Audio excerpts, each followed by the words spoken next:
Ağdaşda bədbəxt hadisə baş verib. Hadisə rayonun Civə kənd ərazisində qeydə alınıb. Belə ki, kənd sakini 76 yaşlı Ənvər Məmmədovun cansız bədəni kənd ərazisindəki su kanalından aşkarlanıb. Dərhal hadisə yerinə rayonun hüquq mühafizə orqanı əməkdaşları cəlb olunub. Ənvər Məmmədovun cəsədi sudan çıxarılaraq aidiyyatı üzrə təhvil verilib. Həyətində bir narahatçılıq olub. Bunu kim tutub saxlaya bilər? Gedibdir, nağaraq gedibdir, başında bu iş gəlibdir. Hardan tapılıb əmi? Sahədən çoban tapıb, qoyun güdən vaxtı çoban tapıb, Şirə kanalına su tökülən yerdən suyun içindən tapıblar. Sonra da bütün icra nümayəndəsi sağ olsunlar, dövlət nümayəndələri gəlibdir, polis fövqəladan gəlib çıxardıblar, təhvil veriblər. Çoban var, qonşu da elə burada. Gəldi, dedi ki, əmir tapışın, qapıdan içəri girdi, dedi əmir tapışım. Dedim, hardan? Dedi, belə, kənd Şirə kanalı var, onun içərisindədir.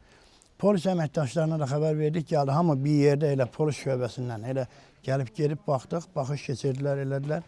Fövqəladə hallar zəng olundu, sağ olsunlar, gəldilər, sudan çıxartdılar, apardılar, bununla da dəfinlədik.